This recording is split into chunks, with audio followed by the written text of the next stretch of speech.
Welcome to the Beef Lab. I'm your host, Coach Joe Strong, here at the Mecca of Strength and Conditioning, Varsity House Gym. The Beef Lab is an inside look at everything it takes to run a world-class training facility. This is the source for strength entrepreneurs who want to learn more about programming, training athletes, business development, and marketing their brand. We're going to show you how we took Varsity House from a dingy little garage gym to a world-class brand.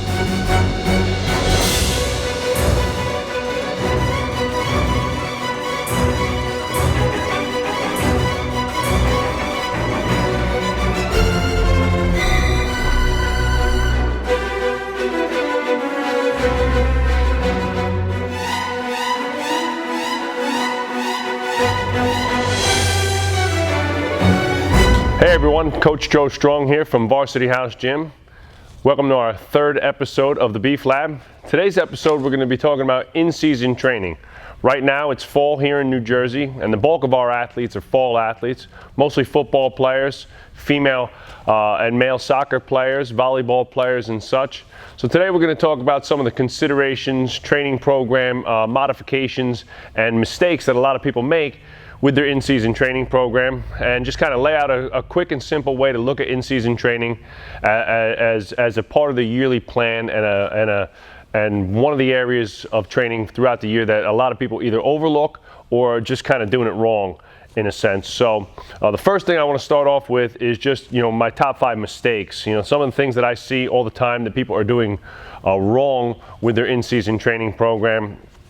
Whether it's college programs, a lot of athletes send me their college programs, their in-season programs, and we help them make some modifications specific to either injuries or their own physiology. Some of the kids that have trained here, they've been training here for a lot of years since they were young kids, so I know them really well, and I know what their bodies can and can't do. So there might be 1 or 2 things that we can just make some modifications to in their training program that'll really help them specifically.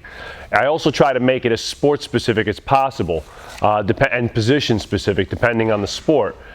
Football players, because of the pounding and the engagement, maybe an offensive lineman needs a lot of shoulder recovery and shoulder work. I'm probably not doing a lot of heavy bench pressing and overhead pressing because they're already getting a lot of beat up work like that. Soccer players, especially our female athletes, their knees, their hips, their lower backs take a lot of pounding. So a lot of the work we'll do will address those areas, and then we still train, we still lift weights, and we still train. We just modify it a little bit to make sure that we are accounting for the increase in volume of practice and the competitive nature of playing their sport. So let's start with the mistakes first, and we'll just kind of go through them real quick. First mistake that I see people make is trying to train as heavy and as hard and as often as their off-season program in season, and just lifting way too heavy. It's real easy for, especially football players are the biggest culprit here, because you just worked your butt off all season, and maybe you were squatting 400 or 500 pounds right before, at the peak of your off-season training, and now you're 2-3 weeks into the season and you're still trying to crush heavy weights, heavy singles, heavy doubles, and you really need to be careful with that because of the car crash kind of environment that football is. You want to lighten up those weights. You also don't want to be too sore. Heavy weights are going to make you sore, right? So you want to really just try and be moderate with your weights, and we're usually coming in somewhere between, say, 65 at the lower end and 85% at the high end of that 1 rep max. So again, if you were, let's just say 80% for the sake of this argument, if you were squatting 200 pounds, that means your working weight is somewhere around 160 pounds or so, and you're trying to keep it moderate. You're going to maintain strength, right? You might not be hitting PRs in season, but the idea is to still lift with a decent amount of weight, but nothing that's going to be adding any extra joint stress or joint loading, spinal loading, and or making you really sore. Remember, the goal here is to win games, not to win in the gym. That's time for the off season. The second thing mistake I see is just way too much volume. Trying to train 2, 3, 4, 5 days a week in season. Really, 2 to 3 days a week is the max. And again, reducing the weights and reducing the volume. No Bulgarian or German volume work. No 10 by 10 sets or anything like that in season. We're going to be, on paper, the workouts might look like it's not a lot of work, but it's enough to stimulate, the maintenance of your muscle mass and the maintenance of growth, and just kind of get you through the season. It's not intended to pound you out and make you really sore. If you do too much volume, too much weight, you're going to be real sore. So again, we try to cut both of those down a little bit. Third mistake I see is a lot of people just don't really have an in-season training program. They don't understand the in-season parameters and what it means to change up their program and how to change things up to continue to train in season. Maybe they've tried it before, maybe they had an in-season program and they were really sore, so their mentality is just like, well, I'm just not going to train in season, and they have no plan, and they just come in and just do whatever. So today I'll just kind of hit some stuff, I'm just going to do some curls, do whatever, and not setting up a good template and having a plan of execution, so that if I have kind of an A workout, a B workout, and a C workout, depending on how my body feels, depending on how the week went, depending on how the game went, right? You got a game that went into, you have a soccer game that goes into double overtime. You might have to make some modifications to your plan because you're pretty sore, you're pretty beat up. So you might have to change some things around and pick one of those less volume, lower volume, maybe a restoration type workout or something like that, instead of maybe it was supposed to be your total body day, but you're just too beat up to hit it. Okay? And the biggest mistake of them all is not training at all, right? Not doing nothing gets you nowhere, right? You can't improve anything if you don't train at all. So even in season, there are still areas that you can improve on. They might not be your max lifts, but maybe it's a good time to work on your core. Maybe it's a good time to work on your weak point training, scapular stabilization, lower back, reverse hypers, things like that. Maybe it's a good time of the year to work on your knees. Pick an exercise or two that you don't like to do, go really light and focus on those as part of your warm-ups and things like that. But in-season training is a huge part of the training year. So as a no longer a non-competitive athlete myself, right, I couldn't imagine shutting it down for 4 months and just not training, right? I train year-round, and I don't have a sport to play, but I couldn't imagine shutting it down for 4 months just because I have to play a sport, just because I'm running a lot, just because I'm biking a lot, or I have a couple of triathlons or something that I'm doing, and I'm just not going to shut it down, I'm just not going to train anymore. And that's not the answer, right? The answer is to maintain and or stay where you're at. You worked your butt off all off season. Why would you give it up? Why would you take 2 steps backwards to come back at the end of the season, right back to where you started the year before? The goal is year by year to make progress. And if I could give you one bonus tip, hey, and that's, nutrition, right? That's my bonus tip. What I see a lot is an athlete gets stuck on a certain diet, okay? They go into season and they start losing weight. They stop working out, right? They don't really have much of a plan, and they stop working out, and the nutrition stays the same. And then 2 to 3 hours of practice a day, couple games, or if you're a football player, one hard game on the weekends, right? Either Friday, Saturday, or Sunday, depending on what level you're playing at. And they start dropping weight rapidly. By like a month in, I'm down 5-10 pounds. By the end of the season, I've lost 15-20 pounds. And part of that is because they're not doing enough training, right? And the other part is they're not eating enough. If you're taking in 2,500 calories in the off season and you're putting on gains and you're training hard, remember your energy output is pretty low. And all of a sudden now I add 3 hours of practice a day plus games, and I'm still eating 2,500 calories, but now I'm burning another 2,000 calories a day in output. Well, those calories have to come from somewhere, and your body's going to start breaking down its own muscle mass, and that's when you run into fatigue, injuries, and things like that. So you really need to be careful with this, right? A general rule of thumb that we tell all our athletes is to, increase your calories by 1,000 calories a day. So if you're eating 3,000, 3,500 in the off season, it's 4,000, 4,500 in season, because you're spending that much more energy per day in your just playing your sport and just practicing for your sport. Okay. How do we set up a simple template for in-season training? Now, it's different for everybody. We try to make it as specific as possible. Our in-season training here runs year-round. We have groups and classes and individual training for kids in different sports, and we really just do it as a come when you can basis. We try to give them specific days and times to come, but because of the practice schedule and game schedule, it might vary. And I might have a workout up for my girls. I might have a workout up for my for my football players. I might have a workout up for my soccer players, and I try to address the issues that they might have specifically to their sport and to that person, to that individual. But basically, we like to try to get 3 days in the gym. Two are a must. 3 if you can squeeze it in, okay? The first day we try to do, we call our restoration day, and we like to do this day as soon as possible to, you know, if you had a game on Saturday, you're doing your restoration work on Sunday or Monday. If you had a game on Friday, you're doing it Saturday or Sunday. And you try to make it 1 to 2 days post-event so that you can kind of, you know, get the body right, keep it moving. The worst thing to do is just sit around and do nothing. You just really stiffen up, especially football because of the impact nature of the sport, or even soccer, you know, slide tackling and things like that. We see a lot of our female volleyball players diving all over the ground, right? Your body takes a pounding, that jarring takes a pounding. It's nice to keep moving and kind of get it right and flush it out. So how we start with this, we start with a lot of our Sled RX drills, okay? As you might know, we're producing a program called Sled RX that has a lot of amazing information and training exercises for using the sleds. And some of these exercises might be sled marching, forward, backward pulling, sled lunging, and things like that. Really light. 5 to 10 minutes of just nonstop movement, flush out those legs, move that body, get the body temperature up, sweat it out, move the ankles, knees, and hip joints, right, and keep it moving. We like to do a lot of sled drills. I might give them 2 or 3 in a series, and they got to switch up every time they go back and forth in the gym. They switch the drill. We do a lot of mobility work. There's tons of stuff on our website about our mobility series. You can check that out on the website. You can click on the link for that.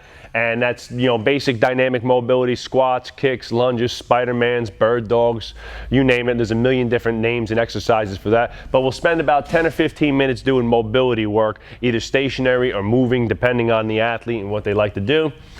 Then we usually do some type of pump-up circuit, and that's like a body weight / just kind of moving circuit. It might be push-ups, might be inverted pull-ups, it might be a kettlebell goblet squat, it might be some body weight lunges, okay? It might be shoulder dislocates with the broomsticks or the bands, and they'll do that in a circuit, maybe 4 or 5, 3 to 5 times, depending, maybe 10 reps each, 3 to 5 times.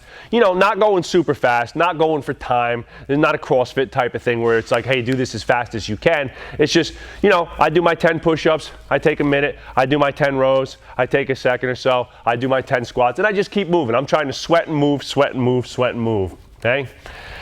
The key to our restoration day, I think, is really the steady state cardio, and one of the most things that's overlooked in a lot of athletes, especially football players, they don't like to run, they don't like to do aerobic work, right, is that aerobic base of cardio. The aerobic base, right, as strength is the base of all of your other physical and athletic attributes, your aerobic capacity is the base of your restorative capacity and the ability to restore and recover between bouts of either exercise, or output, and or injury. So we like to create all year round, we like to maintain that aerobic base. Because football especially, and most of our sports are sprint-dominated sports, right? They are alactic, right? And they are short explosive burst, and you do not get a lot of aerobic steady state. You do not get a chance to build that base. So this is a good opportunity to work on. We do 10 to 20 minutes, depending on the athlete and the sport, 10 to 20 minutes of steady state aerobic cardio. And it might be, let's say, you know, if we're doing 15 minutes, it might be 5 minutes on the bike, 5 minutes walking on the stairs, 5 minutes on the treadmill, on an incline or something like that, right? At a 60 to 70% of their max heart rate, and they're just breathing. They're in that aerobic zone, and they're just breathing it out and having an easy time. And then we'll spend 5 or 10 minutes static stretching. I'm missing a C, okay? And that's the teacher in me, okay? And we'll spend 5 to 10 minutes static stretching. Again, there's a lot about our static stretching routine, our post-workout static stretching routine on the website. You can click on the link and check that out. Right? But that's a variety of different things that they can do. Foam rolling and such. We'll spend some time doing all of that, right? So it really depends on the athlete and the sport and really how they're feeling at that point in time. Okay? The next workout of the week that we try to make sure is these are kind of like our must-hit workouts, is our total body workout. And it's really, dependent. It's a lower body centric workout. We try to do, keep that lower body strong. But remember, like a football player, a volleyball player, a soccer player, their sport requires a tremendous amount of running, jumping, and sprinting and moving and explosive movements. So they're getting a ton of lower body work. You don't have to go crazy hard, crazy heavy, or have a ton of volume to maintain that lower body strength. Okay, so we'll do some type of general warm up again. That might be 5 minutes on the sleds, doing some of our sled RX work and some of our sled RX drills. It might be 5 minutes on the treadmill, 5 minutes on the bike.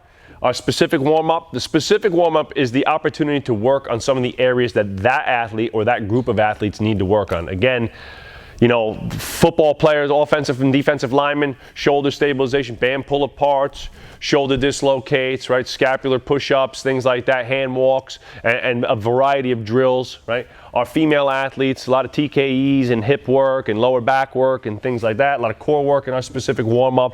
And it's really some of the things that I feel that they need to work on. We usually start with some type of box squat, and I'll talk about why we box squat predominantly here at Varsity House in a minute, but we usually start with some type of box squat. And again, percentages are on the lighter side, so maybe I'm 4x3, maybe I'm 4x3 here, 4x3, or maybe it's 3x3, right, at a heavier weight, or maybe it's 3x2, right? So maybe it's like 65, 75, 85%, something like that, right? 85 would be the absolute max. That's dependent. It's a kid that had a real light game, maybe doesn't feel bad at all, right? So you can slide this scale a little bit either way, depending on where you're at. I always start at a much lighter side. First couple workouts in the gym, real light. Make sure the acclimation is there. Make sure that the kids are doing it properly, right? Your athletes are doing it properly. Then we go to an upper body lift. I usually make this a circuit. So we'll bench it out, some type of bench press variation, and usually an inverted row or an incline dumbbell row or a TRX row or something along those lines. I'll follow the same parameters here, but your upper body can be a little bit more. The upper body could take a little bit more. So maybe it's 5x3, 4x3, 4x2. Something like that, again in that 65 to 85% range. You really have to experiment with your athletes and kind of stick to something, lay out a plan and stick to it and just make it happen. Inverted rows, most of this stuff is like 5 or 4 sets of 10. I like to do as my single leg work, in season. I don't like to do a lot of lunging. Lunging makes you really sore. And lunging puts a lot of strain on your knees as well. So the last thing you want to do is have somebody, doing a Bulgarian lunge, a leg up lunge in season, and then they tweak their quad or they tweak their hip flexor. So sled pulling and sled pushing with a heavy sled is a great way to continue to work on that single leg strength and deload the body, deload the spine, deload the joints a lot. There's not a lot of spinal or joint loading there, so there's no compression. And we'll do 4 or 5 20-yard runs, maybe increasing in weight a little bit, maybe pulling or pushing a prowler, maybe pulling or pushing a regular drag sled, depending. Some type of shoulder series, right, for upper body development, maybe a plate front raise, band pull aparts, shrugs, something along those lines, 3 sets of 10, right, moderate weights, more for just volume there. I'm just, straight repping it out, nothing crazy, not a lot of, I'm not trying to be explosive with any of these things. Core, in-season core, again, I'm real conscious of the back, so I might have them do some kettlebell farmer's walks into some planks, so they'll carry the farmer's walk down and back 40 yards, and then they'll hold the plank for 30 seconds. We do 5 or 6 rounds of that, and then some type of finisher. The finisher in season is always, again, just some cardio, and this is 5 to 10 minutes of steady state aerobic work. Again, I give them something to do.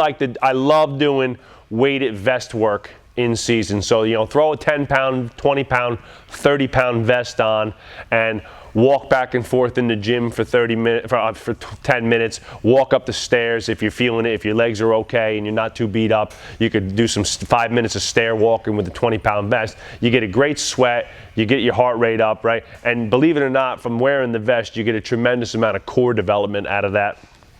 I know guys like Jim Wendler are real big on weighted vest walking as part of their training program for cardio and stuff, especially for their power lifters and so forth. Okay, and then our last day is kind of like this is, I won't call this an optional day, but we try to be, you know, as consistent as possible. But if there was one day that's kind of got to go, if you had to make it, it's this day. But everybody loves the upper body day the most, right? So half the kids will come in and be like, my legs hurt, I don't want to squat. Well, if you hurt, you hurt. You know, and we'll try to get through some lower body. If you're injured, okay, fine. You know, we'll take it out. We'll have to make some of those modifications. But this is the one day that everybody generally likes. You know, we try to get this workout on, you know, maybe a Thursday, right? And, you know, again, some type of general warm-up, sweat it out, get the body heat up, get the body sweating a little bit, a specific warm-up, either specific to that day's work and or the weak point training and the bulletproofing of that athlete. So again, it's hips, knees, you know, elbows, shoulders, neck work. We try to do, you know, try to maintain some of the neck work in season for our football players and other athletes.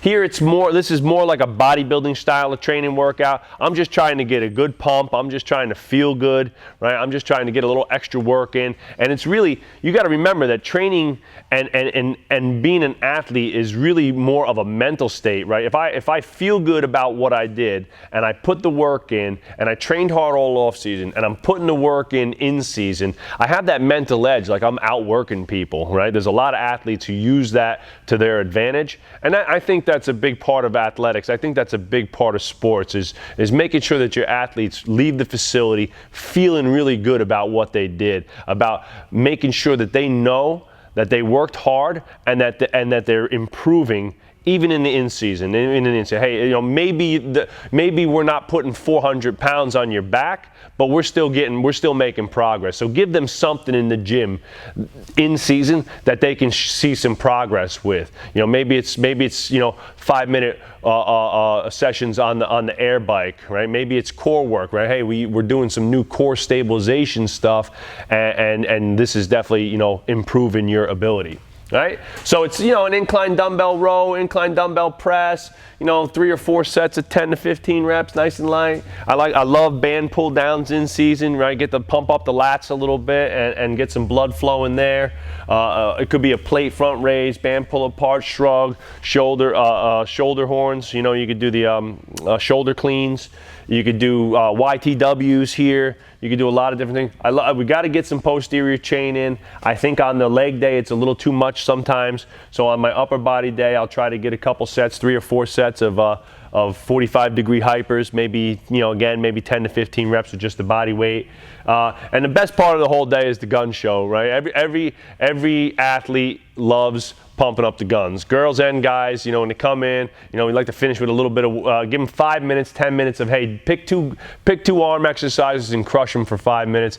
And there isn't a football player or a male athlete on the planet that doesn't love walking out of the gym with a really good arm pump, right, and seeing some veins and seeing their forearms, you know, ready to explode, right? And it makes you feel good. And there's something about that, obviously, right? Like, you know, there is something to look in the part as well, right? You know, go out in the field and look like a jacked savage meathead, right? And you know, people are like, oh man, that guy's ready to go, you know, so fired up. Okay, and then again, some type of core finisher, some type of core work.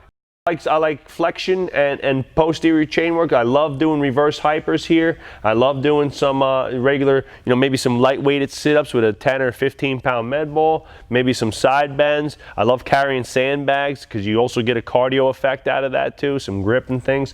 And my finisher, I'm gonna hit it up with something. Maybe it's a light 10-minute row, steady state, nice and easy. All right, quick and easy to go. All right, so that's the base template that we'll use, and then we'll just kind of interchange parts depending on the athlete, depending on the where they are in the season, depending on how they feel, right, and the sport and such.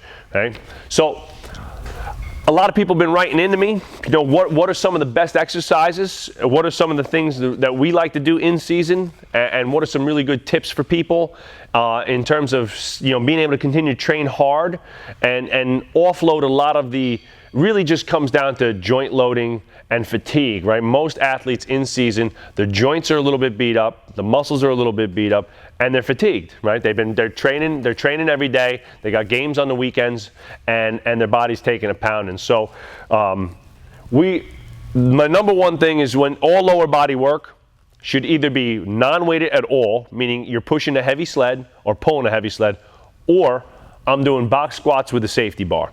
And the reason why we like the box squats with the safety bar is because I'm not, extending the shoulders. I don't have to reach back and extend my shoulders and put my shoulders in extension. And I'm box squatting because I can deload some of the weight on my spine. It puts a lot less stress on the knees and hip flexors and adductors, so I can really focus on just getting back in a good position and maintaining the strength in my posterior chain.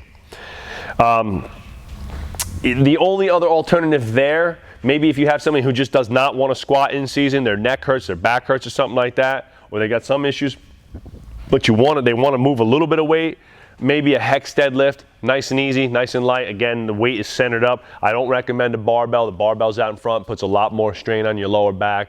Hex dead is a relatively decent alternative to these, but we like the box squat. Sled pulling, again, 45-degree hypers are great for lower body. Okay, they don't load up your body. I don't recommend any real hamstring flexion. Like I would not be doing glute hams. I would not be doing the floor slider curls or anything like that. Those are going to make you really sore. So just some real basic hip extension stuff. Glute bridges are really good. So a couple of those type of exercises for lower body. For upper body, we'll bench press, but we like keeping things inside. So I like football bar benching in season. I like fat bar benching, with a narrow grip, with an in-tight grip in season. The fat bar seems to just, because of the nature of the fat bar and the way you have to grip it, it seems to you have to offload some of the weight, and I feel it a lot more in the chest and shoulder muscles than I do in the joints. And we like a lot of bandit rows, bandit pulls, bandit pull downs, right? So again, I'm just taking some of the loading and joint strain and pulling and torquing off of the joints in season. I love YTWs. You can't do enough YTWs. You can't do enough shrugs. You can't do enough band pull aparts and shoulder dislocates in season. They really should be in every day, either as part of your warm up or part of your actual work that day in season. Okay. And lastly, as some of the things we like to do, we love using accommodating resistance. Chains, primarily in season. Bands, not so much, because bands, again, the eccentric loading of the band itself tends to make you a little more sore, and that's something that we're trying to avoid. So the chains are really great in season because they offload weight. So I can, if I'm a 400-pound squatter, but I want to get a good workout, but my 80% of 400 pounds is still pretty heavy, right? That's still pretty heavy, and so it's 320 pounds, right? How am I I don't know if I'm feeling that today. I could put 225 on the bar. I could throw 200 pounds of chains on the bar. Well, now I got 425 pounds of heavy weight for me at the top. But when I sit on that box, it's only 200, maybe 235, 245. So really a light weight on my spine and on my joints. So a great way of kind of tricking the neuromuscular system to continue to fire hard and progress and grow while deloading the spine and joints. So we do that a lot with both the bench and the squat variations and even the deadlift variations. We like to chain them up because they get, at the top of the weight, it still feels heavy, still feels like I'm really doing something, but at the bottom, I've really offloaded a lot of the weight on my spine and joints and muscles. Those are really my top 10 tips, or my top 5 mistakes, and my top tips for designing and implementing an in-season training program. This template, a more detailed version of this template, will be in the show notes on our website, along with everything else I talked about today. There's also some links to our flexibility and mobility series and the static stretching series that we do here at Varsity House. Look out in the next couple months for our Sled RX program. As I mentioned, we're going to have a ton of great drills using the sleds for in-season, off-season, and preseason training. And I hope you liked what you saw today. Continue to tune in. Make sure you give us a 5-star rating on iTunes and share us with your friends. See you soon. We'll see you in the Beef Lab.